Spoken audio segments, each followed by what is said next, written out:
On August 3rd, 2023, Baldur's Gate 3 released on PC. The highly anticipated RPG would go on to become one of the year's best games, smashing records on Steam and going on to win many Game of the Year awards. Not long after, Twitter user Mitovac made a post pointing out that the localization team for the game's Brazilian-Portuguese translation had been left out of the credits.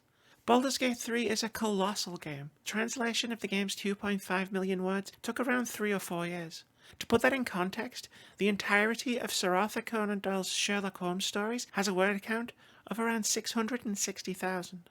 And it really sucks. For all that time and energy devoted to translating one of 2023's biggest games, these developers weren't even credited in the game itself. After making headlines for this omission, developer Larian Studios committed to adding the missing credits in a future patch. Having your name appear in the credits of a game that you've worked on feels amazing. A sign of recognition for all of the effort that you put in, something that you can point to and say, hey look, I made this thing, with a sense of pride. I assume. I'm not a game developer, nor do I particularly wish to be perceived most of the time. But unlike an IGN video producer, when I don't know something, I just ask people who do. Up! There he is! There he is! I can't see where I'm pointing. It's Dev Moody, quality assurance tester. All three of the people at your company who QA tested this game all had the name beginning with D. Yeah. Cool. Just want to point that out there. Yeah. My boss has even said that. He said, why did I hire so many D's?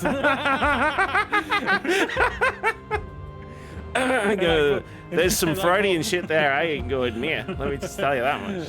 Yeah. How did it feel when your name scrolled past on the screen? It was surreal, very surreal for myself. After the first 3 months after I got my probation passed and everything like that, so me and my boss we sat down and obviously we talked. And he was like, so what are your goals now for yourself? It sounds a little bit mundane, and I can appreciate maybe for you it might be because he's 13, 14 years in the industry and experience and everything. For it, so I was like, next thing would just be a little tick for myself would be to get my name in the game. And when I saw this in, I was like, kind of very surreal for me. Very surreal. Hell yeah. Definitely quality assurance tester. It turns out people who make games really like talking about them. At the Game Developer Conference in 2022, a roundtable was held by the International Game Developers Association and led by Katie Golden, currently principal producer at Riot Games, called My First Game Credit. Sadly, this roundtable wasn't recorded for the vault. This footage is from a 2023 talk about game credits that we'll be diving into later, but the GDC website did post the notes from the discussion, which offer some insight into how it feels for developers to see their names in game credit. According to the notes, when participants were asked about their feelings around their first game credit, the responses included that participants noted they could show their friends and family. Several noted game credits as a cure for imposter syndrome. It made their work feel real, and game credits help springboard devs' careers. So yeah, that's pretty darn cool. And it seems like it would be a fairly easy thing to get right? As much as I'm loath to call any part of the game development process easy, all you need to do is keep a list of the people who put in the work on a game throughout its development, and then at the end, put that list into a credit sequence. I mean, the situation at Larian Studios was a mistake, and not even the fault of Larian itself. The localization into Brazilian, Portuguese, and Spanish was handled by an external company, and it was this company that didn't provide a list of credits to Larian to include in the end product of Baldur's Gate 3. But how often does this happen?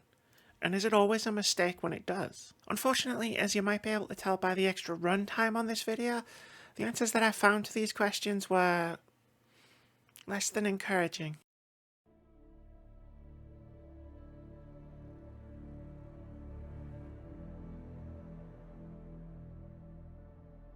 On December 2nd, 2022, the Callisto Protocol launched on PC and current generation consoles. This action horror game was the first creation of Striking Distance, a studio founded in 2019 by Glenn Schofield, himself a veteran game director, producer, and artist known for his work on several Call of Duty games, Blood Omen 2, Legacy of Kain, and, of course, Barbie Game Girl. Schofield is probably best known for his work as executive producer on Dead Space, a highly influential cult classic horror game released in 2008 that is beloved to this day. He is Moody streaming the game a couple of years ago and having a great time. The Callisto Protocol was pitched almost immediately as a spiritual successor to Dead Space, and initially as a PlayerUnknown's Battlegrounds spin-off, bafflingly enough. Schofield even brought several former Dead Space devs to Striking Distance to work on the game. On January 9th, 2023, an article was published by GamesIndustry.biz who spoke to 5 former developers of Striking Distance that were left out of the credits of the Callisto Protocol. In fact, separate sources estimate that around 20 people were left out of the credits. The omissions included senior employees and even department leads. The one thing they all had in common was that they left the studio before the game shipped, although not everyone who left was omitted from the credits. As one source put it, there was definitely some amount of playing favourites with the people who got credited.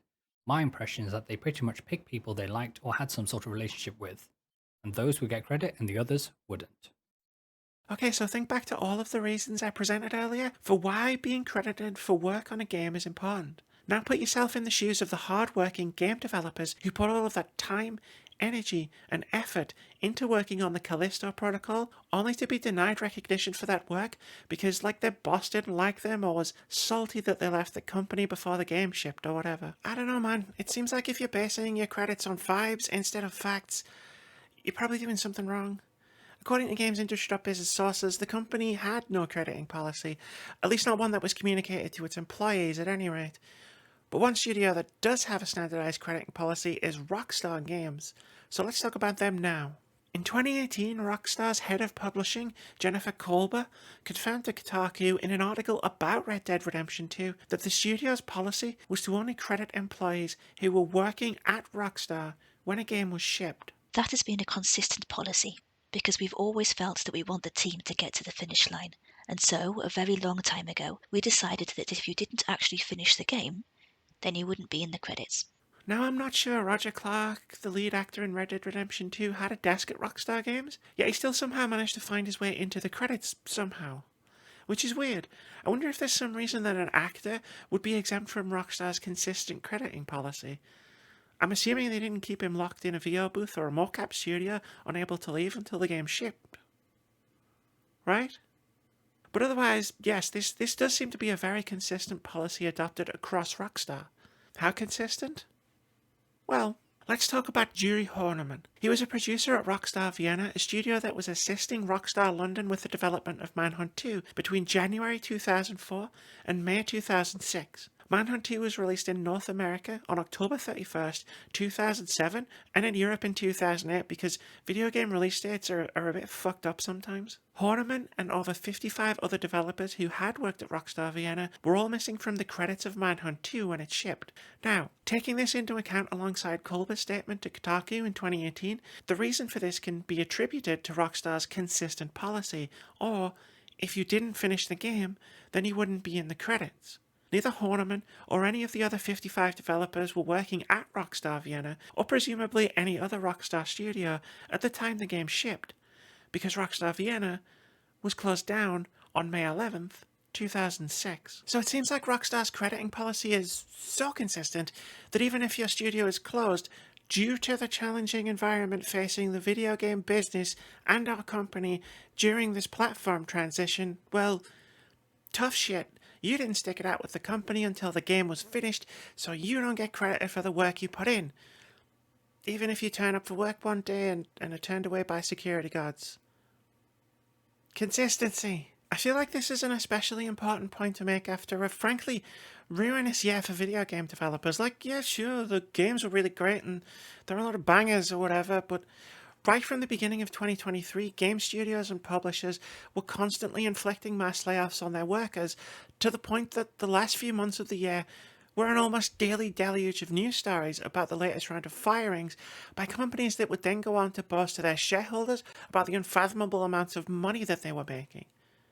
But at Rockstar, the finish the game to get your credit policy is quite a bit more insidious. In October 2018, New York Magazine published a deep dive look into the development of the then upcoming Red Dead Redemption 2. The article talks about both the history of Rockstar and its games. It interviews several developers working at the studio. Most prominently featured in those interviews is Rockstar Vice President of Creative, Dan Houser. Dan and his brother Sam, who is also quoted, are great interviewees for the article. However, it was this paragraph that caught the most attention. The polishing, rewrites, and re-edits Rockstar does are immense. We were working 100-hour weeks, several times in 2018, Dan says. The finished game includes 300,000 animations, 500,000 lines of dialogue, and many more lines of code. Even for each RDR2 trailer and TV commercial, we probably made 70 versions, but the editors may make several hundred. Sam and I will both make lots of suggestions, as will other members of the team. This seemingly explicit confirmation that at least some of the developers working on Red Dead Redemption 2 were working 100-hour weeks, which translates to 7 14-hour workdays, was swiftly and roundly criticised by basically everybody. Not all. There were some defenders of the practice spouting some fucking nonsense about how great art requires great sacrifice and suffering, which no it doesn't. Shut the fuck up. One person who was very interested in this absolutely fucking wild statement from Houser was the aforementioned Jason Schreier, a game journalist best known for his books about game development and his investigative journalism. He currently works for Bloomberg, but at the time he was working at Kotaku, where he received a statement in response to his asking for Rockstar to elaborate on the quote. I'm not going to put the full response here, it's quite long, but I am going to pull a couple of extremely pertinent quotes. I've linked the full article in my sources if you want to read the entire statement for yourself. The point I was trying to make in the article was related to how the narrative and dialogue of the game was crafted, which was mostly what we talked about, not about the different processes of the wider team. After working on the game for 7 years, the senior writing team, which consists of 4 people, always do 3 weeks of intense work when we wrap everything up. We obviously don't expect anyone else to work this way. Across the whole company, we have some senior people who work very hard purely because they're passionate about a project. But that additional effort is a choice, and we don't ask or expect anyone to work anything like this. Well, mystery solved. It's not that everyone at Rockstar works 100-hour weeks, it's just 4 guys in the narrative team who do it for a few weeks when they're wrapping everything up. They don't expect anyone else to work that way. And it's definitely just 4 guys who only do it for a few weeks because they're passionate, like other senior members of the team who also put in a lot of hours. By choice. Inside Rockstar Games' Culture of Crunch by Jason Schreier was published 8 days after the article I just quoted. It's incredibly long, detailed, and simultaneously just fucking depressing and infuriating. It's the result of Schreier speaking to 34 at the time current employees and 43 former employees of Rockstar Games. Now, there's way too much in just this one article to break down in depth, at least not without turning this into an entirely different video. If you're unfamiliar with the full extent of the crunch culture at Rockstar Games, I would recommend you read the article I've used as a source in the description. I'll sum it up by saying that everything that Houser said in his clarifying statement to Kotaku after the original interview turned out to be allegedly false, after someone went and asked a group of employees who actually worked at Rockstar. While everyone spoken to quashed the 100-hour workweek number, the average worked out to around 55 to 60-hour weeks, with some developers reporting 70 or even 80-hour weeks. And rather than this lasting for 3 weeks of intense work undertaken by only senior members of the team, these long working periods began in 2016 and 2017, between 1 to 2 years before Red Dead Redemption 2 launched, for many employees, including entire departments. The effects of sustained long-term overwork can take a heavy toll on a person's mental and physical health. Linked below is a paper published by a mental health charity Take This that outlines some of these effects. To summarise a few of its points, employees who consistently work 55 hours or more in a week are more likely to suffer depressive episodes, are at a higher risk of heart disease, stroke and injury, and have higher anxiety and depression levels. To bring this back around to the topic of this video, let's remember Cold's initial quote that started us down this path, because this idea strays from just plain bad to downright insidious when your company has laid barbed wire all across the road to the fucking finish line. Red Dead Redemption 2 was one of the biggest gaming releases of the decade. It's among the top 10 best-selling games of all time, keeping company with the likes of Overwatch and Super Mario Bros. To have a credit on it would naturally be a huge deal. Even setting aside every other reason I've been told or have read about why developers want and deserve to have their names in credits, having your name on one of the biggest games ever released has to be a huge career boost. Being able to point at your name in Red Dead 2's credits must carry at least some weight in a job interview. But therein lies the horrible choice a developer would have had to make thanks to Rockstar's crediting policy. How many 55 to 80 hour work weeks do you endure so that your name is attached to one of the best-selling games of all time? How much do you hurt yourself to get that recognition that you worked on this game? But it shouldn't matter whether it's one of the biggest games of all time or not.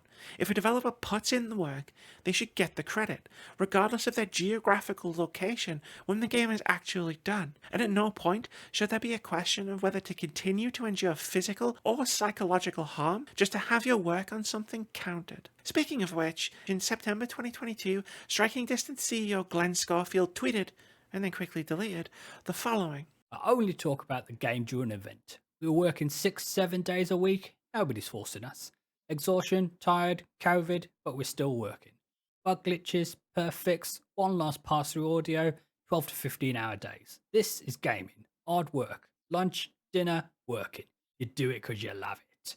Schofield quickly backpedaled from the tweet. But wouldn't you know it, the second half of the GameIndustry.biz article about devs being left out of the credits also has multiple quotes about poor working conditions. It sure seems like having an asshole-ish approach to crediting devs and creating a hostile, toxic working environment go hand in hand. But if you're going to put your employees through a meat grinder because you're a jackass who doesn't know how to manage a project or run a company, the least you could do is ensure you're not an asshole to the people who made the game for you. Or just don't put your employees through hell in the first place and, credit them properly.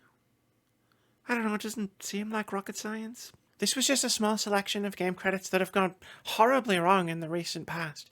There were a depressingly large amount of examples I found while researching, and instead of telling you about all of this, I decided to focus in and try and keep the video quick and concise. Unfortunately, my desire to make a quick, concise video about a seemingly recent problem was dashed against the rocks of reality when I decided to ask what seemed like the very obvious next question. Is this actually a recent problem, or is it something we've only just started having a wider discussion about now? And then the rabbit hole opened right underneath my feet, and I fell straight into fucking hell. Hi, future editing Amy here, just pausing this video for a second just to let you know that the next section I talk a lot about older games. And as I've been looking through the video files that I have of the footage for some of them, there's a lot of weird flashing like lights and images. So if that's something that bothers you, for the next section where I talk about games like Adventure and Street Fighter 2, Bionic Commando, it might be worth just listening to this video instead of watching it.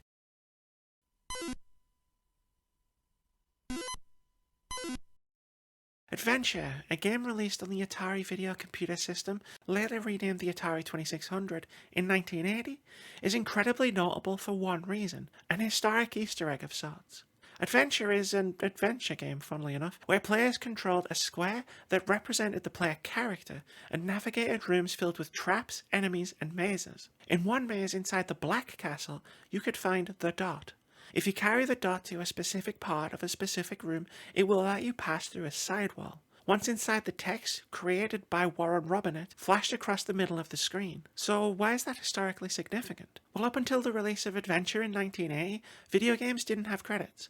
They were made and released without anyone knowing who actually created them. When Warren Robinett put his name on Adventure, this was an act of defiance. The reason there are several convoluted steps to even finding the credit in the game is so that no one else at Atari could find it.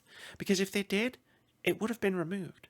In Robinett's own words, Atari kept us programmers all anonymous. Those guys played hardball and they treated the existing game designers rather disrespectfully and rudely. They weren't going to give us any leverage or any name recognition with the consumers because we might start asking for things like royalties.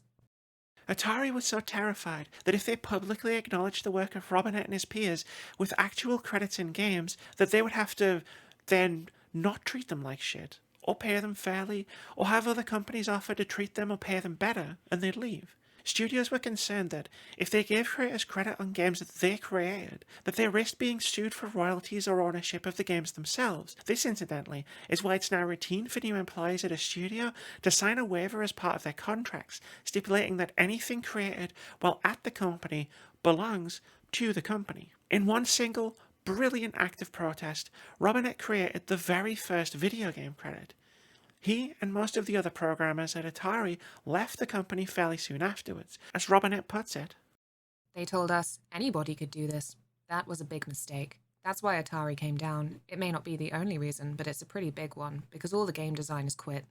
The ones they hired after us didn't know how to do what we knew how to do.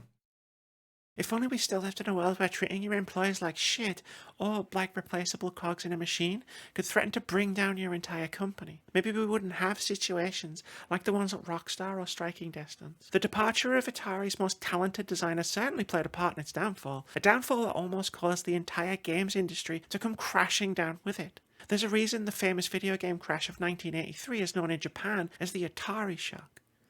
In 2024, we'd call it fucking around and finding out. Naturally, the full story is a lot more complicated and nuanced than that, and hey, maybe we'll even dive into it in a future video. I don't know, maybe an in-depth analysis of that one time the games industry completely fucking crashed might be relevant in 2024.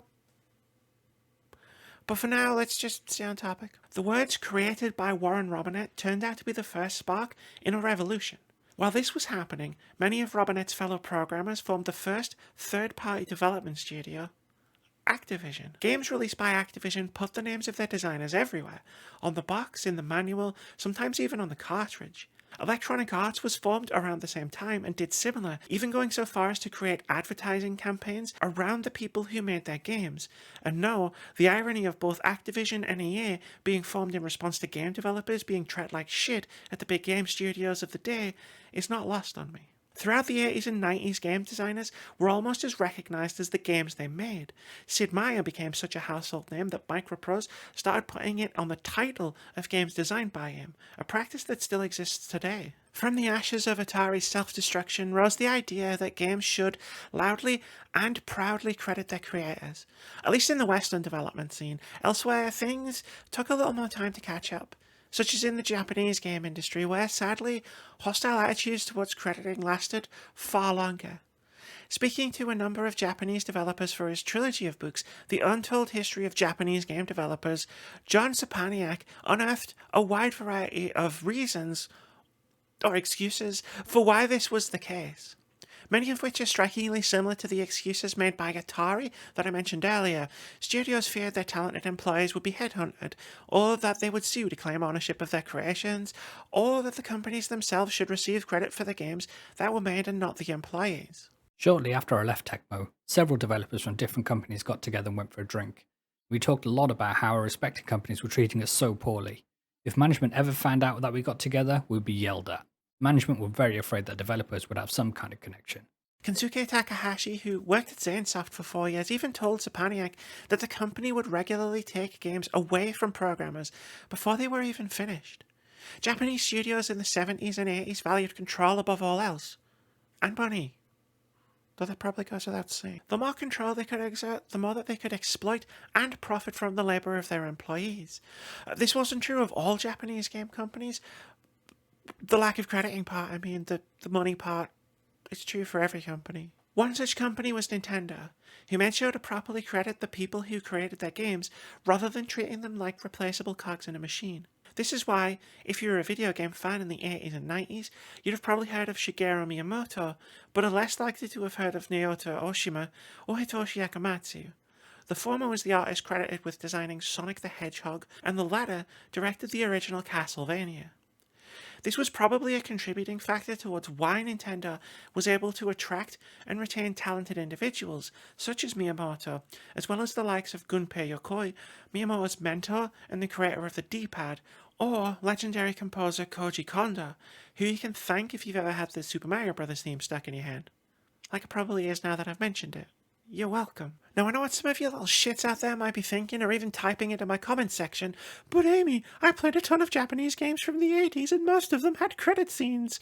And yeah, they did. Hitoshi Akamatsu was credited at the end of the original Castlevania, both for his role as a director and a screenwriter, under a pseudonym.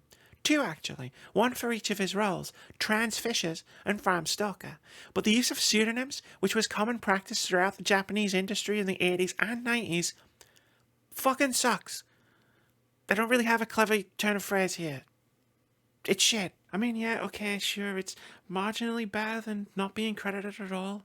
Akamatsu knows that he's really transfishes, but pseudonyms are effectively the same as anonymity. They're still just another way for companies to rob creators of the recognition they deserve for their work. And it sucks for the developers who deserve to be recognised for the work they did, and anyone who gives a crap about game devs or like the history of video games as an art form. It can be really difficult to figure out who was responsible for like a shocking amount of video game history, as Stepaniak himself said on the subject. You cannot even begin to imagine the Herculean task of disentangling Japanese credit listings. And once you find a thread and follow it down the rabbit hole, you just bring up more questions than answers. Not only does this cause history to be lost to the sands of time, or at the very least extraordinarily difficult to uncover without serious effort, but it can actually cause history to become distorted. Let's talk about Yoko Shimomura. Stop me if you've heard this one before. The video game industry, particularly in the 80s and 90s, was basically a boys' club. Games were made for boys, marketed exclusively to boys, and were made entirely by boys. Men, I guess. It's a tale as old as time. Like, it's such a well-known fact that the chances are that you believed it as soon as I said it, right? So, you know this game? Street Fighter 2, it was kind of a big deal when it launched in arcades in 1991, and when it was ported to home consoles the following year, and, well, to this day, to be quite honest. Yoko Shimomura composed all but 3 of the songs for the original arcade release of the game, as well as co-creating the sound effects of the game with Isao Abe, who composed the other 3 songs on the soundtrack. I don't want to overstate how big a deal this is, but some of the songs Shimomura wrote have lived on far beyond the 1990s, like Guile's theme, which is one of the most iconic songs in game history, not least of which because of the popular meme Guile's theme goes with everything, or Chun-Li's theme, which formed the musical backbone for Dizzy Rascal's 2004 track Street Fighter Freestyle. And the sound effects, well, I mean, people who have never heard of Street Fighter 2 or played a video game in their life know what a Hadouken is, at least well enough to reference it in the correct context. It will probably not shock you to learn at this point that Shimomura was credited for the soundtrack under a pseudonym, Shimo P. But this is just a rare exception, right? I just dug deep enough to find the one rare, historically significant video game that was worked on by a woman to use as an example for this video. Surely. This is a picture of some of the Capcom sound team taken in the mid-1980s. Shimomura isn't actually pictured here. That's Kumi Yamaga, Manami Matsume, Tamio Kawamoto, Harumi Fujita, and Junko Tamiya. Along with Yoko Mori and Shimomura herself, these ladies were responsible for most of the music from some of the most popular arcade games of the 1980s. Some of them are also part of Capcom's in-house band, Alf Lira Walira, which doesn't have any bearing on the topic of this video. It's just incredibly fucking cool. These women are so cool. For the work that they did for Capcom, all of these women were credited under various pseudonyms, which is bad enough in itself, but these pseudonyms would frequently change between games, making it even harder to figure out who did what without serious research, and at the time, it was basically impossible. For example, during a time at Capcom, Shimomura was credited as Shimo P, Ominoyo-chan, Shimo P as in the letter P-I-I, P-chan, P as in P-I-I, and P as in P, a single letter. A lot of Capcom's game output in the late 80s and early 90s was created exclusively for arcade cabinets first and then ported to home consoles later. Street Fighter 2 launched in arcades in early 91, but didn't start making its way to consoles until summer 92, starting with the Super Nintendo. But the same people that created the game originally, in this case, the music, were not necessarily the same people that did the ports to the various game consoles of the time. Shimomura was busy working on other soundtracks and eventually leaving for Square because she was interested in working on classical style music for fantasy role-playing games. So Capcom got other people in to assist with porting Street Fighter 2. And they credited them for the sound, not Shimomura. She was credited on the release of the Super Nintendo version of Street Fighter II The World Warrior and on the TurboGrafx 16 version of Street Fighter II Champion Edition, under various pseudonyms of course. But on every other version of Street Fighter II that was ported, she's not credited. I'm not trying to denigrate anyone's work here. I'm sure work was put in to get the music and sounds of Street Fighter II working from console to console, and not necessarily Shimomura's work directly. But it is Shimomura's music. She was the composer. and it sucks that she wasn't given credit for that on the majority of the different versions of Street Fighter 2 that were released. I don't know, it doesn't seem particularly difficult to credit both the original composer and the person who worked on the port. As I mentioned earlier, a lot of women were part of the Capcom sound team in the late 80s and early 90s, and the more I dug into this, the more a depressing pattern began to emerge of men being credited for the work of women. And I was helped in no small part thanks to the academic paper Female Credit by Andrew Lemon and Hillegonda C. Rietveld, which provided the spark of the idea for this section of the video. Many of the versions of Street Fighter II World Warrior credit David Lowe for the music. Now, I'm sure Lowe put in a lot of work porting the music and sounds into the other versions of Street Fighter II that he worked on, and I'm sure it's not his fault that Capcom sucked at crediting things. But it's not his music, any more than Bat Out of Hell is mine, just because I sung it in its entirety on a live stream once. Bionic Commando was a game released in arcades in 1987 and featured a soundtrack composed by Harumi Fujita. In 1988, Capcom converted the game to NES. The music was handled by Fujita's colleague Junko Tamiya, who mostly composed her own music for the console version, but kept 2 songs from the arcade game. Despite this, Tamiya received the full credit for the music. Under a pseudonym, of course. The same year, the game was converted by a US company, Software Developments, for ZX Spectrum and Commodore 64, with the music solely credited to Tim Follin. No mention of Harumi Fujita or Junko Tamiya. His compositions for the conversion used both Fujita's music and Tamiya's music as starting points before building on them to become something new, and then fading back into Fujita and Tamiya's themes.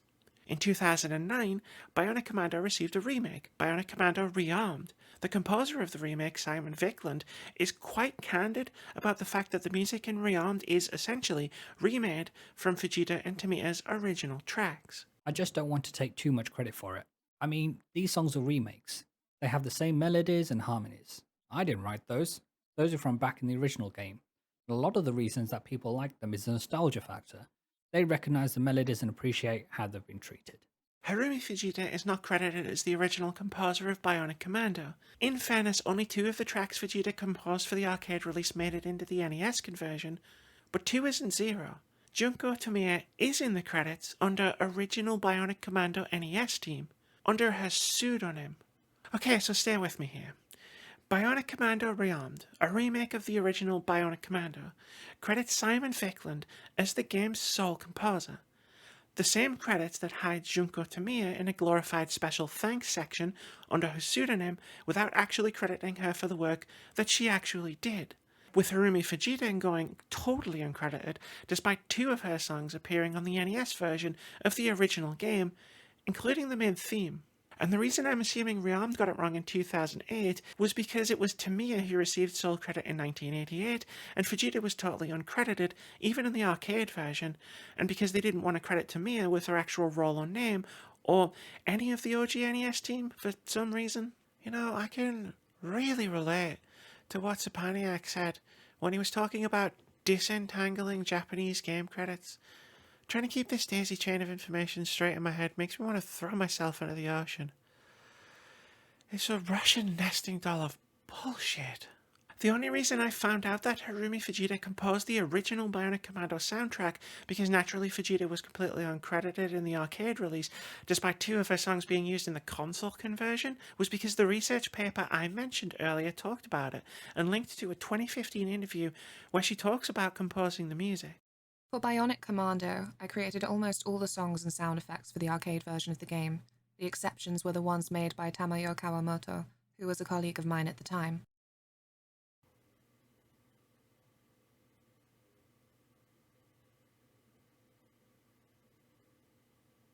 Fujita even talks in the interview about how happy she was to work on the Bionic Commando soundtrack because it was the first time she composed music to make a game soundtrack, and she discovered a lot about her own strengths as a composer, which is really nice. So the fact that her contributions have been completely fucking blitzkrieged from history is quite frankly disgusting. I wanted to use a lot of different examples of all of the women of the Capcom sound team to highlight my points, but it turned out Sapaniak was spot on. Once you pull on a single thread in search of who made a thing in the Japanese gaming industry, you just start falling down a rabbit hole indefinitely, straight to fucking hell. There are a lot more examples of this, but I'm trying to keep this video as concise as I can, and if I fall down another rabbit hole like the Bionic Commando one, I'm gonna lose my fucking mind. I'll leave you with one final example. This one's brief, I promise. In 1989, Capcom released Final Fight in arcades. The game's credits list Yuki-chan's papa as the person who did the sound and music for the game, which was the pseudonym for Yoshihiro Sakaguchi. This one's a fucking doozy, because the full list of people who actually worked on the sound and music for Final Fight were Sakaguchi, the person who was actually credited, but also Harumi Fujita, Yasuyuki Fujita, Manami Matsume, Yoko Shimamura, Hiromitsu Takoaka, and Junko Tamiya. That's a hell of a lot more than just Yuki-chan's papa. When Final Fight was released on Super Nintendo in 1991, sound and music were credited entirely to Ball? Wait, who the fuck's Ball? Toshio Kojino, a completely different person. Now, eagle-eyed viewers might have noticed a common thread running through all of the examples I've used. David Lowe on Street Fighter II, Tim Follen on Bionic Commando, Simon Vickland on Bionic Commando Rearmed, Yoshihiro Sakaguchi on the arcade version of Final Fight, and Toshio Kojino on the Super Nintendo version. All men being given credit over the top of women. And I just want to take a moment to make it clear that the blame doesn't lie with men like David Lowe or Toshio Kojino, but rather the companies and their atrocious crediting practices. But the more you actually look into the history of the people behind video games, the more the entire narrative that the industry was built by men starts to completely unravel. While I was reading Fight Magic Items by Aidan Moore, which chronicles the history of JRPGs and their rise in worldwide popularity, which is a brilliant book you should definitely check out if you have any interest in the topic, I learned that much of the art of the original Final Fantasy games was done by women. Kazuko Shibuya, Tomoe Inazawa, and Kaori Tanaka all helped set the standard for how JRPGs looked in the 80s and 90s. Their pixel art style is iconic, so much so that developers continue to create games in their style to this day, and Square Enix have created an entire engine with the express purpose of making games to specifically evoke the art created by these women. Roberta Williams, Riko Kodama, Donna Bailey, Chris Bushmado, Betty Ryan, Junko Kawano, these are all names that helped shape the history of gaming. Yeah, sure, the industry was male-dominated in those days, and it still is today, quite frankly. But women have not only been in the industry all of this time, they've been at its forefront, constructing its foundations, their contributions continuing to impact the medium to this day.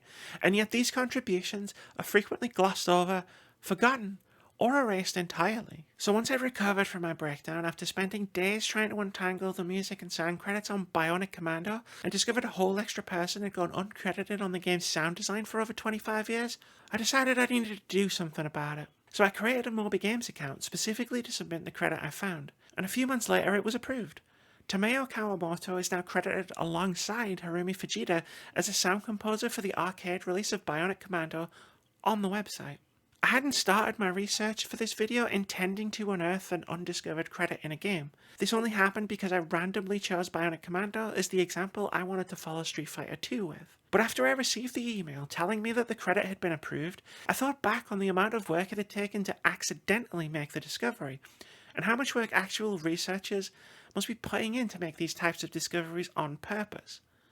It shouldn't take intense research or reading books or academic papers to piece together the relatively short history of video games. How many more Tomeo Kawamotos are out there?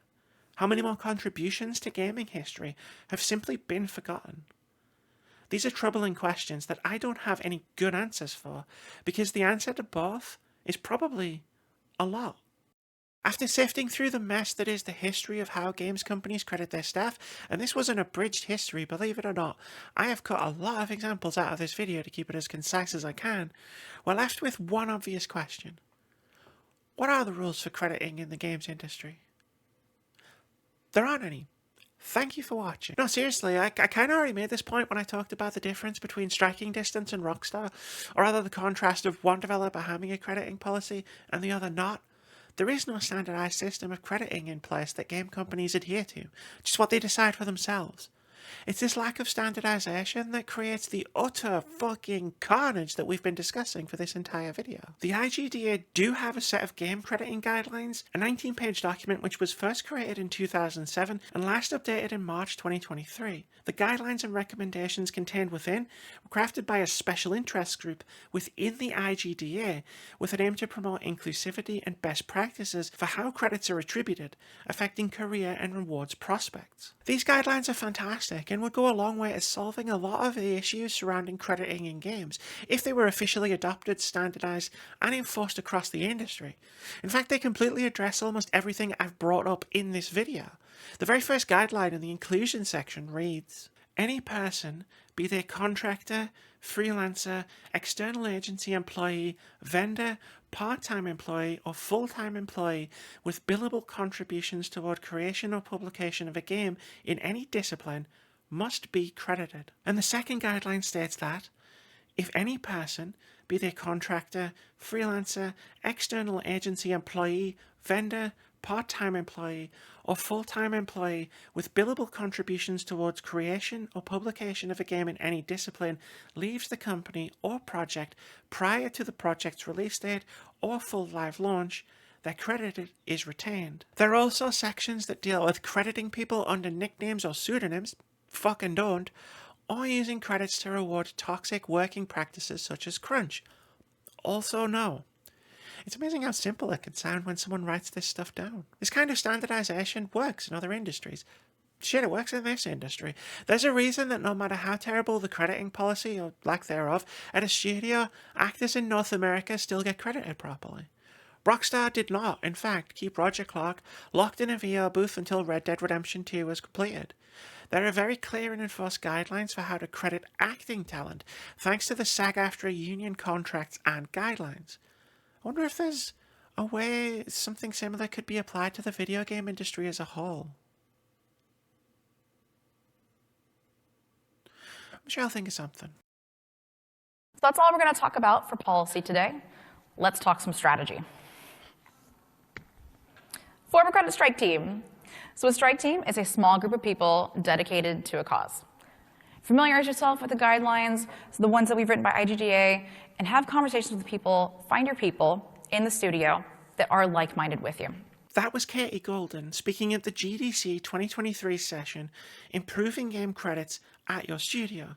And while I love the energy of this special interest groups and everything they're trying to do, the fact that a key piece of advice is for developers to work within their own studios, fighting for the required changes, sucks. The onus shouldn't be on the developers themselves to fight for these changes, and the fact that, despite these guidelines existing in one form or another since 2007, problems still arise to this day, shows that these guidelines should be adopted wholesale, not left to the petty whims of slighted company executives or the uncaring bureaucracy of a giant corporation only interested in itself over and above the people in its employ. As you may notice if you've watched this entire video, game crediting is a complicated catastrophe of inconsistencies, more likely to go wrong than go right. But it doesn't have to be.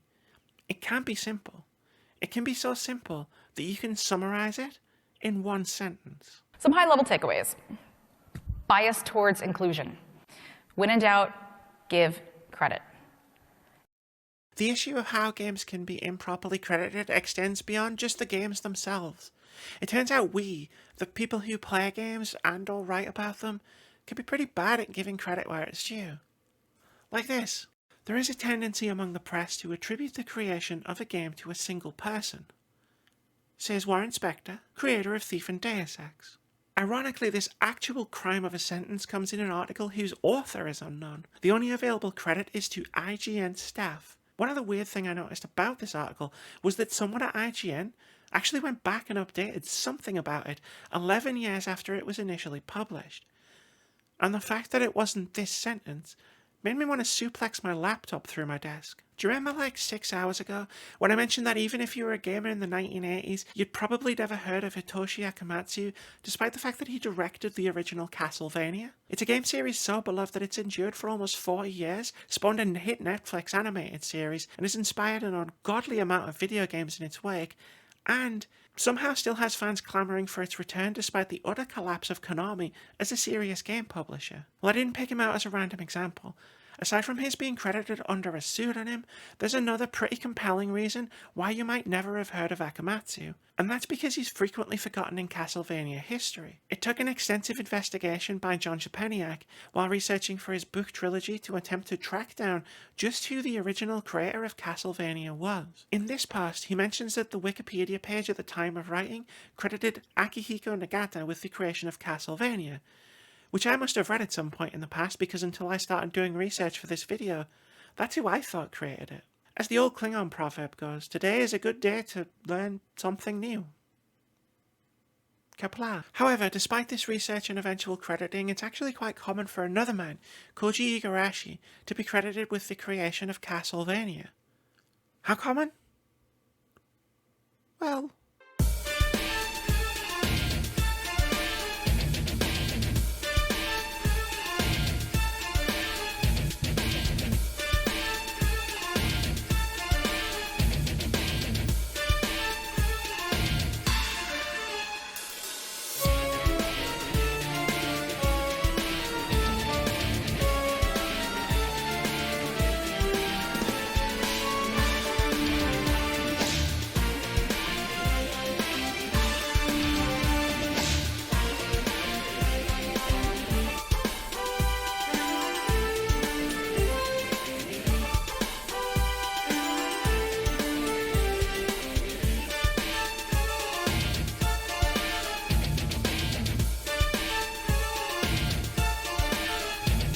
alright, as funny as that montage was, we should probably talk about who Koji Igarashi actually is. He was the assistant director on Castlevania Symphony of the Night, arguably the most beloved installment of the franchise, and went on to have a hand in most of the rest of the series. Symphony of the Night steered the series away from the more traditional 2D action side-scroller, giving players an entire castle they could explore at their own pace, locking progress behind the collection of new powers for the game's protagonist, and emphasizing exploration over pure action, which was a first for the series, and created the blueprint for the 17 billion games that followed it. Symphony of the Night is one half of the reason we have the term Metroidvania, the other half being Super Metroid, which was the game that inspired Symphony of the Night.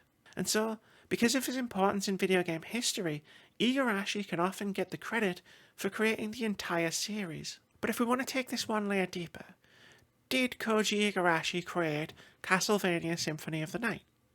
That's how he's regularly credited. But is it fair? I'm sure in his role as assistant director, scenario writer, and programmer, he had a ton of influence on the design of the game.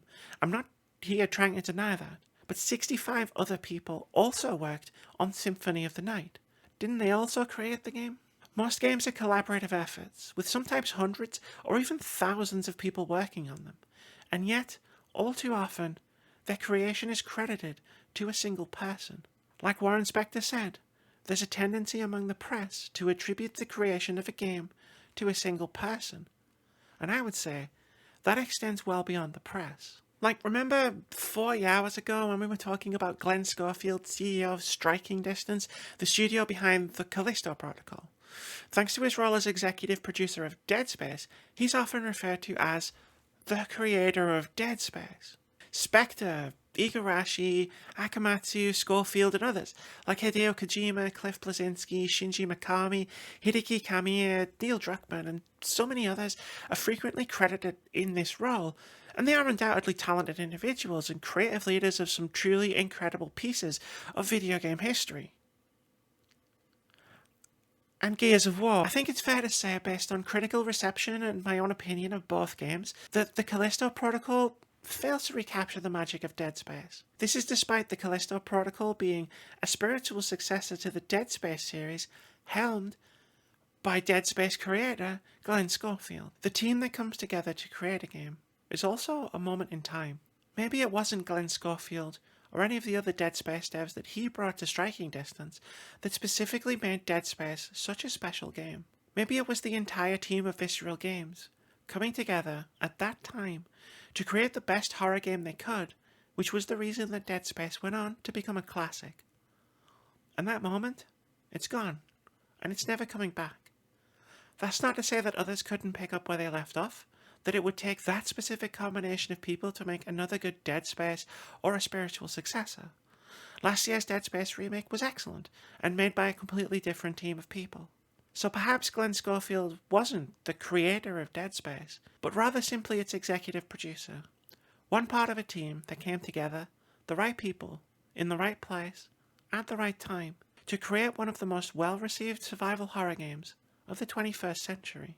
If you've clicked on this video and watched it this far, there's a good chance that video games are an important part of your life. Or you're my mother. Hi, Mum. Look, I'm on TV. Earlier last year, there was a lot of talk about supporting the developers.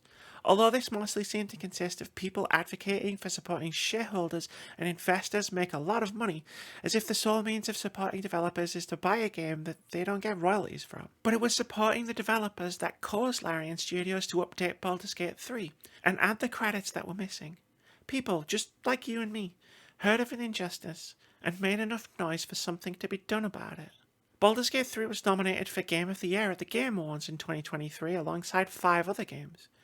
And sadly, Baldur's Gate 3 stands alone as the only nominee that has properly credited its localization teams out of the 6 biggest games of 2023. And that only happened because of a backlash. I think this speaks to the scope of the problem with crediting in games. And as we've seen, if we don't credit our games properly, history can become distorted or lost entirely, to the point that we might have no idea who made the things that are most important to us. And we can help change that by speaking up when we notice something's wrong. It's been proven, time and again, that when we all speak loudly enough, we can pressure real, positive change. In July 2022, Jason Schreier wrote a follow-up article about the crunch culture at Rockstar Games that he helped uncover back in 2018. He once again spoke to multiple developers at the studio and found that it's made a genuine effort to change its ways following the backlash. Devs told Schreier that the company has committed to changes in its operating structure to avoid crunch and burnout, sacked managers who were reported to be abusive to staff, and, as one source put it, transformed the studio from a boys' club into a real company. Our voices do matter, if we raise them loudly enough. And as for those credits, you should read them. Look out for the names of people who have made something that you've loved. Find them on social media and tell them just how much their work means to you. And tell other people too, because the things that these developers have created are amazing. And they're amazing for having created it. And they don't hear that anywhere near enough.